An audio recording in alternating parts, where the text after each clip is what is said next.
Hi guys, welcome to the eLearno. In this video, we're gonna learn about the parallel operating system. So let's get started.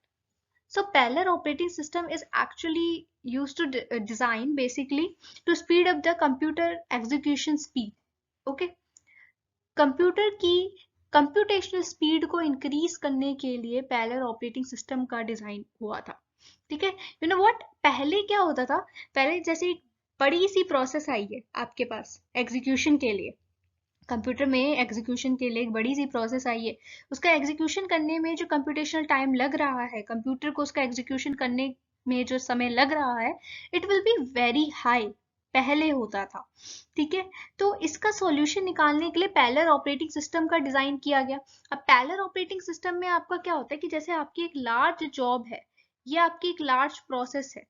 इसको क्या करते हैं, fragments में divide कर देते हैं. ये एक फ्रेगमेंट हो गया, दूसरा फ्रेगमेंट हो गया, तीसरा, ऐसे ऐसे करके आपके मल्टीपल फ्रेगमेंट्स में एक जॉब को डिवाइड कर दिया जाता है.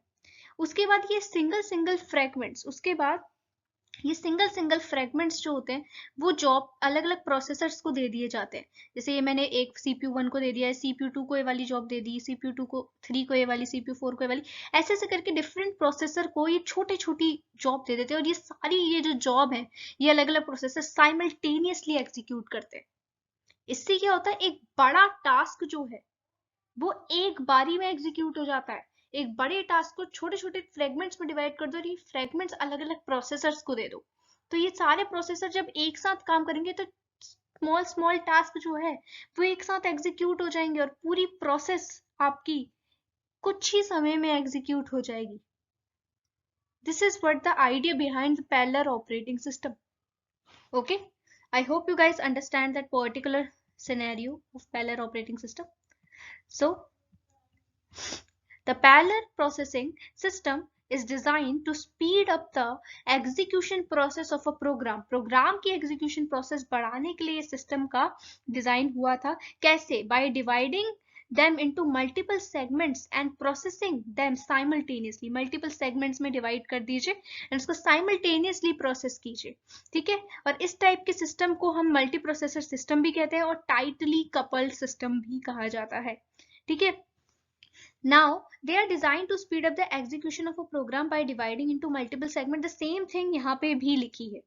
ठीक है, आप खुद ही अंदाजा लगाइए, अगर एक काम होता है, उस एक काम को मैंने मल्टीपल छोटे छोटे टास्क में डिवाइड कर दिया, छोटे छोटे टास्क में डिवाइड कर दिया, फिर डिफरेंट बंदों को कह दे कि तुम ये वाला तुम कर लो, ये वाला तुम कर लो, ये वाला तुम करो, साथ में करो, तो पूरा काम कम समय में हो जाएगा ना.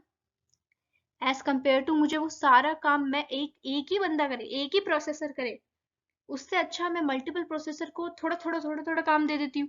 जिससे क्या होगा, आपका जो ओवरऑल काम है वो जल्दी हो जाएगा. ठीक है, this is basically the idea behind my parallel operating system. Now parallel computing का इवोल्यूशन कैसे हुआ, मैंने आपको बताया था कि पहले सीरियल कंप्यूटिंग होती थी जहां एक जॉब जो होती थी वो एक बार में एग्जीक्यूट, पर नाउ क्या होता है कि जॉब को पार्ट्स में डिवाइड कर दिया जाता है. ईच पार्ट उसको फर्दर ब्रेकन डाउन, मतलब पार्ट्स को तब तक ब्रोकन डाउन किया जाता है ना जब तक वो इंडिविजुअल टास्क इजी एग्जीक्यूशन ना हो उसका.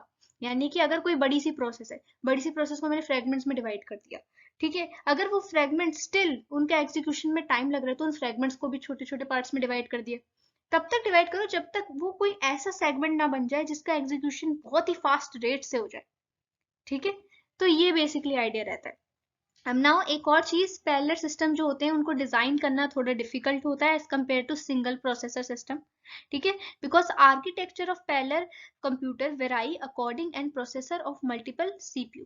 मतलब इसका ये मतलब है कि पैरेलल प्रोसेसिंग सिस्टम को डिजाइन करना इसलिए भी आपका डिफिकल्ट रहता है क्योंकि आप की पैरेलल प्रोसेसिंग की डिजाइनिंग जो होती है वो डिपेंड करती है कि कैसे प्रोसेसेस और मल्टीपल प्रोसेसर कोऑर्डिनेट हो रहे हैं आपस में और कैसे उनका सिंक्रोनाइजेशन है. इस चीज पे भी आपका पैरेलल प्रोसेसिंग सिस्टम की डिजाइन रहती है. अब पैरेलल ऑपरेटिंग सिस्टम आपके मेनली 3 आर्किटेक्चरल डिजाइन के होते हैं. पहला होता है shared memory architecture, next shared disk architecture and shared nothing architecture. These 3 are the architecture of parallel operating system, इन तीनों में से कोई एक आर्किटेक्चर आपका हो सकता है पैरेलल ऑपरेटिंग सिस्टम का। The first one is shared memory architecture. In shared memory architecture आप जैसे कि यहाँ देख सकते हो कि ये मल्टीपल प्रोसेसर्स है, ये CPU 1 है, प्रोसेसर 1, CPU 2, CPU 3, और ये मतलब ऐसे nth होंगे, ठीक है, there will be nth processor that are connected together via single bus, okay, via single bus, okay, they are sharing what, a single memory, they are sharing a single memory। तो इनके बीच में जो architecture है parallel computing का वो है shared memory architecture, कि it means that they are sharing a single memory, okay. Although the processor are different, हर प्रोसेसर जो है अलग अलग काम कर रहा है, टास्क जो आ रहा है इन सब में डिवाइड हो जा रहा है, ठीक है, अलग अलग एग्जीक्यूशन कर रहे हैं, साइमल्टेनियसली काम कर रहे हैं ताकि कंप्यूटर की एग्जीक्यूशन स्पीड बढ़ा सके, लेकिन इसके बावजूद भी ये एक सिंगल मेमोरी शेयर कर रहे हैं, इसलिए इस आर्किटेक्चर को कहा जाता है shared memory architecture. Okay, I hope you understand. The next one is shared disk architecture. Shared disk architecture में क्या होता है? See, in shared disk architecture, the CPU, all CPUs that are connected in parallel operating system, all have the private memory. It means that her CPU की अपनी खुद की memory है जिसमें वो processing data अपना store करता है, ठीक है। हर CPU जो interconnection network के through parallel operating system में connect है, हर किसी की अपनी separate memory है, okay, but they are still sharing a common disk. They are still sharing a what? Common disk. Common disk means it's hard disk, secondary memory you can say, ठीक है। It is main memory, हर किसी की अपनी है private, but the hard disk जहाँ से data आ रहा है वो सबकी common है, मतलब common disk से ये data ले रहे हैं। This architecture we called shared disk architecture of parallel operating system. Okay, I hope you understand that particular point also. Now, shared nothing architectures. As the name suggests, shared nothing architecture means that the CPU, the multiple processor in parallel operating system, does not share anything. Okay, they have their own memory, they have their own disk, they are not sharing anything. ठीक है, but ये क्या share कर रहे हैं, बस ये यही शेयर करें कि एक टास्क को कंकरेंटली साइमल्टेनियसली एग्जीक्यूट करते हैं, ठीक है। बाकी इनके बीच में कुछ शेयर नहीं हो रहा है, हर सीपीयू की अपनी खुद की मेमोरी है, प्राइवेट मेमोरी है, और अपनी खुद की डिस्क है, इस वाले की भी अपनी खुद की मेमोरी है और अपनी खुद की डिस्क है, बट दे आर इंटरकनेक्टेड विया नेटवर्क, बिकॉज जो टास्क आएगा, जैसे कोई प्रोसेस आई और वो नेटवर्क में कोई प्रोसेस आई और वो नेटवर्किंग के थ्रू ये जैसे कनेक्टेड है सीपीयू, इनके इसके थ्रू ये जो प्रोसेस आएगी इस फ्रेगमेंट्स में डिवाइड होके अलग अलग हर टास्क जो है वो हर सीपीयू को मिल जाएगा, ठीक है, और सीपीयू के पास अपना खुद का ही रिसोर्स है तो वो एग्जीक्यूट कर देगा। This particular architecture we call share nothing architecture of parallel processing operating system. Okay, I hope you understand that particular architecture of parallel processing operating system. Okay, so these are basically the three architecture in which parallel processing operating system work. Now I would like to tell you some advantages of parallel processing operating system and some disadvantages of parallel processing operating system. Disadvantages, although they are very less as compared to advantages. So advantages are, you tell me what's the advantages? Throughput more, okay, throughput will be more, throughput obviously throughput जो होगा वो काफी ज्यादा होगा, okay, throughput is more, why throughput more, why throughput is more, क्योंकि आपकी एक बारी में multiple processor multiple task execute कर रहे हैं concurrently, so number of processes execution in per unit time fast rate होगा, okay। Next, second thing is response time. Response time is also less. Response time is less. See, throughput more is good and response time less is good. Response time means the time जब आपकी process को CPU का attention मिला, ठीक है, तो ये तो कम ही होना चाहिए ना, तो रिस्पॉन्स टाइम इज लेस, तो ये एक अच्छी बात हो गई, एडवांटेजेस है ये।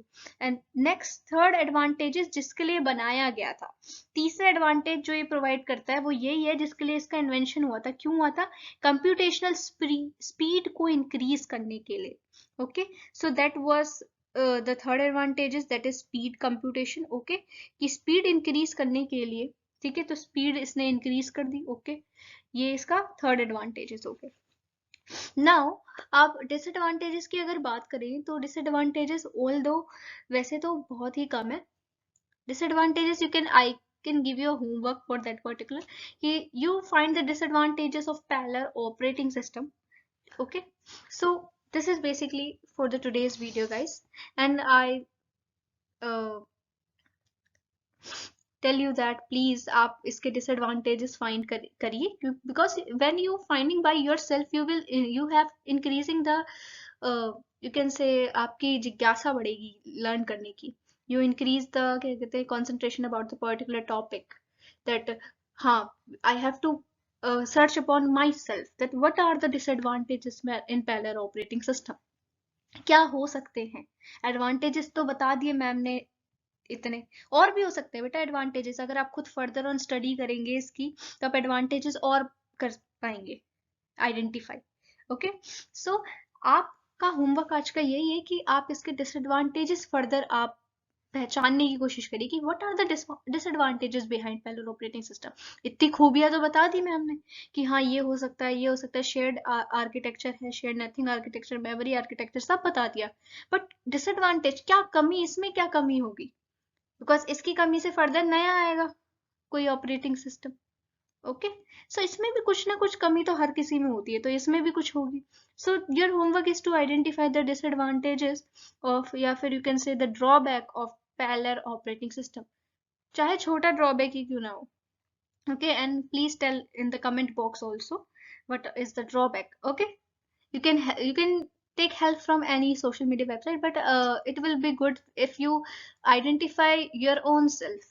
Okay, because it will increase your thinking capacity and thinking power and understanding power of a particular topic. Okay, so that's for the today's video, guys, and if you like the video please hit the like button and share and the subscribe. Okay, thank you.